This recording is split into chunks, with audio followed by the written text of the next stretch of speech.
John Parker had never considered himself a hero. A retired schoolteacher in his late 60s, he lived a quiet life in a modest home on the outskirts of Chicago. His days were predictable. Morning coffee on the porch, long walks through the neighborhood, and evenings spent with a book in hand. But everything changed on a cold November evening when he met her. She was huddled near the entrance of a small grocery store, wrapped in a tattered coat, her face barely visible beneath the layers of scarves. Something about her, perhaps the way she clutched an old, faded backpack, made John hesitate. He had seen many homeless people before, but this was different. There was something in her eyes, a mixture of fear and defiance, that pulled at him. Against his better judgment, John made a decision that would alter both of their lives forever. John hesitated for only a moment before approaching her. "Miss, do you need some help?" he asked, his voice gentle but firm. The woman flinched at first, as if expecting something worse. Then, she slowly lifted her gaze. Her eyes, deep brown and weary, studied him cautiously. "I'm fine," she muttered, though the shiver in her voice betrayed her. John wasn't one to push, but something about her made him linger. "I have an extra room," he said. "It's warm, if you need a place for the night." She blinked at him, as if unsure she'd heard correctly. "You don't even know me." "No, I don't," John admitted. "But I know people sometimes just need a little kindness." Silence stretched between them. Then, after what felt like an eternity, she gave a small nod. "Okay, just for tonight." Her name was Emily. She was younger than John had initially thought, probably in her mid-30s, but life had clearly been unkind to her. The first night, she barely spoke.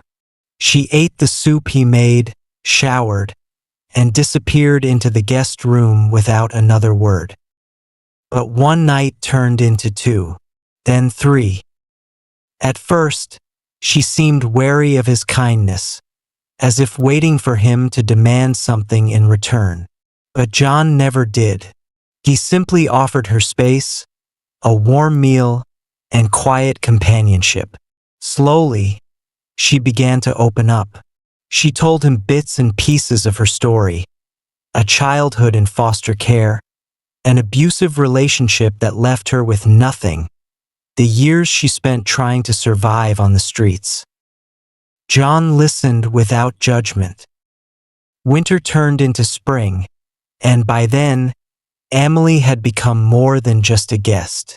She helped around the house, cooking breakfast, fixing little things that John had long neglected. She even convinced him to repaint the old porch. One evening, as they sat together on the couch, Emily turned to him, her expression softer than he'd ever seen. "You saved my life, John," she said quietly. "I don't know how I'll ever repay you." "You don't have to," he replied. She shook her head. "But I want to." And then, for the first time in years, John felt something stir in his heart, a warmth he thought had faded long ago. Emily wasn't just a guest anymore. She was home. Days turned into weeks and weeks into months. What started as an act of kindness had grown into something neither of them had expected. Something unspoken but deeply felt. Emily had become a part of John's daily life. She wasn't just another presence in the house. She brought warmth, laughter, and a quiet energy that had been missing for years. She filled the space with little things, fresh flowers on the kitchen table, the smell of coffee brewing before John even got out of bed, the sound of her humming old songs as she folded laundry. And John, in return, gave her something she had never truly known, a sense of safety. One evening, as they sat on the porch watching the sunset, Emily spoke up. "I used to be afraid of silence," she admitted. "When I was on the streets, silence meant danger. It meant I was alone. But here it feels different, feels peaceful." John looked at her, his heart swelling with something he couldn't quite name. "That's because you're not alone anymore." Emily turned to him, and for the first time she didn't just look grateful. She looked at home. Neither of them spoke about what was happening between them, but it was there, growing in the quiet moments. The way Emily's hand would linger on John's arm when she laughed. The way he'd find himself watching her as she read on the couch. The way she tucked her hair behind her ear, completely unaware of how beautiful she looked in that moment. One night, as John was washing dishes, Emily stepped up beside him. Without a word, she took a towel and began drying. "You don't have to do that," John said with a small smile. "I know," she said, "but I want to." He glanced at her, and for the first time he let himself wonder. Could this be more? Could he allow himself to love again after all these years? Emily must have sensed his hesitation because she reached out, placing her hand over his. "I don't know what this is," she whispered, "but I know I don't want to leave." John swallowed hard, his chest tightening. "Then stay," he said simply. And just like that, something shifted. Not in a grand, dramatic way, but in the way her fingers curled around his, in the way she smiled at him like he was the best decision she'd ever made. For the first time in a long time, John realized this wasn't just about repaying kindness. This was love. And it was just the beginning. Life settled into a quiet rhythm. John and Emily never defined what they were to each other. But they didn't need to. The way she reached for his hand during their evening walks, the way he instinctively poured her coffee every morning before she even asked. These small gestures spoke louder than words. Yet, beneath the peace of their new life, shadows of the past still lingered. One afternoon, John found Emily sitting in the living room, staring at an old photograph in her hands. Her fingers trembled slightly as she traced the edges. He sat beside her. "What is it?" She hesitated before handing him the picture. It was worn, creased from years of being carried and hidden. In it, a young girl, no more than 6, clung to a woman who bore a striking resemblance to Emily. "My mother," she said softly, "and me." John studied the image. "You never talk about her." Emily swallowed hard. "She died when I was 8. Overdose." She gave a sad smile, one that didn't reach her eyes. "I was put in foster care after that. Moved from house to house. Some were kind, some weren't." John felt a familiar ache in his chest. He had spent his life teaching children, trying to be a guiding presence in a world that often failed them. And yet, the woman sitting beside him had slipped through the cracks. "You deserved better," he said quietly. Emily looked at him then, eyes glassy with unshed tears.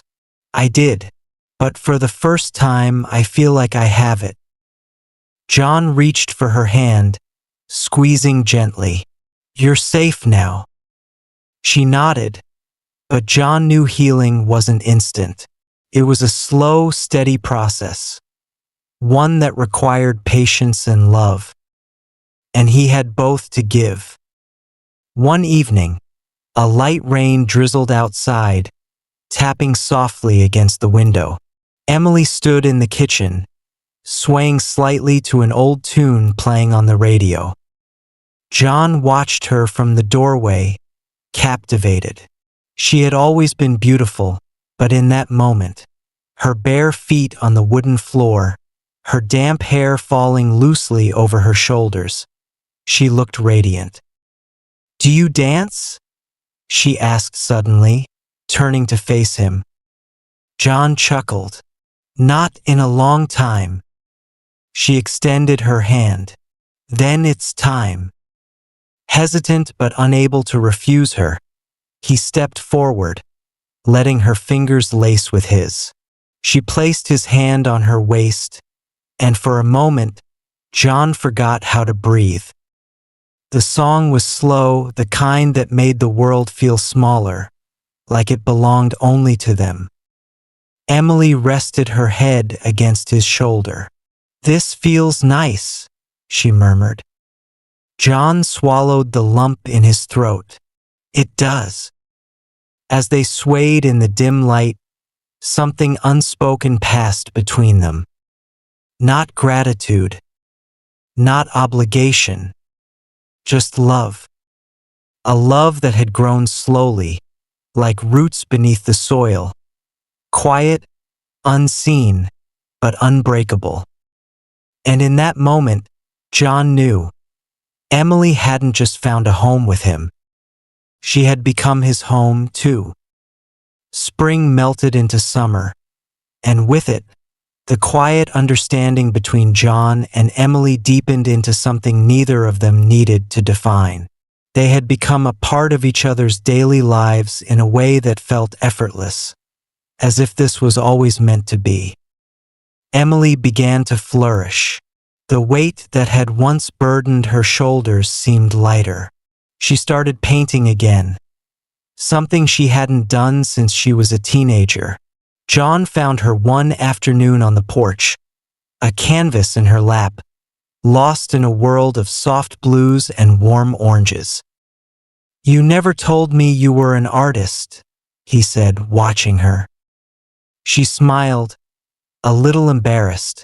"I stopped believing I was one a long time ago." John took a seat beside her. "Well, I think it's time you believe in it again." She studied him for a long moment before reaching for a small paintbrush. Without a word, she dipped it in paint and ran a streak of bright yellow across his nose. John blinked in surprise. "Did you just?" Emily grinned mischievously. "You looked like you needed some color." John shook his head, chuckling. And just like that, the house that had once been filled with solitude was now filled with laughter. One morning, Emily found John sitting at the kitchen table, reading the newspaper with his usual cup of coffee. Something in her had shifted overnight. An urge, a restlessness she couldn't ignore.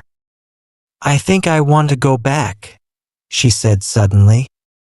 John lowered the paper. "Go back where?" Emily hesitated. "To where it all fell apart. To the town where I lost everything. I don't know why, but I feel like I need to." John studied her carefully. "Are you sure?" She nodded. "I don't want to be afraid of my past anymore." John didn't question it. He simply reached for his car keys. "Then let's go." The drive took hours, winding through familiar highways until they reached a small, weathered town. Emily's old neighborhood hadn't changed much.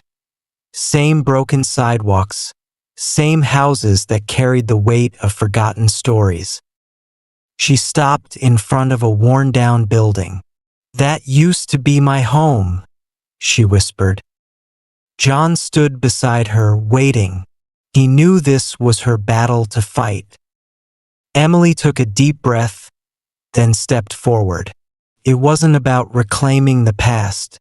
It was about making peace with it. And as she stood there, staring at the place where her life had once unraveled, she realized something. She wasn't that lost girl anymore.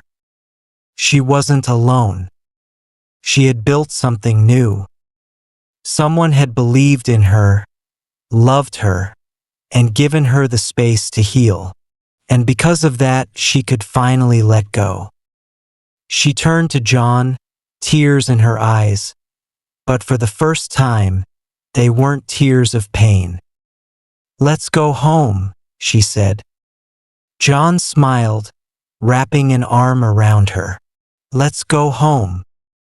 As summer turned to autumn, life carried on in quiet, beautiful ways. Emily wasn't just surviving anymore. She was living. She painted. She laughed. She filled the house with warmth, and John, in return, gave her a love that asked for nothing but presence. One evening, as they sat on the porch, Emily reached for his hand. "You know, I never thought I'd have this," she admitted. John squeezed her fingers. "Have what?" She looked at him, her expression soft. "A home, a person to share it with." John didn't say anything right away. Instead, he lifted her hand to his lips, pressing a kiss against her knuckles. "Neither did I." And in that quiet, unspoken way, they both understood. This wasn't just a second chance. It was the life they had both been waiting for. And they had finally found it. The seasons changed, but John and Emily remained the same in the ways that truly mattered. They built a life together, not through grand gestures, but through the quiet moments that made up each day. Emily woke up to the sound of John humming while making coffee. John came home from errands to find Emily in the backyard, barefoot, painting under the afternoon sun. They spent evenings on the porch, sharing stories and laughter, wrapped in the comfort of knowing they had finally found where they belonged. One autumn afternoon, Emily sat in the kitchen flipping through an old photo album John had pulled from the attic. "You were quite the handsome young man," she teased, holding up a picture of a younger John in his teaching days. John chuckled. "And you're saying I'm not anymore?" Emily smirked, leaning in to kiss his cheek. "You're even better now."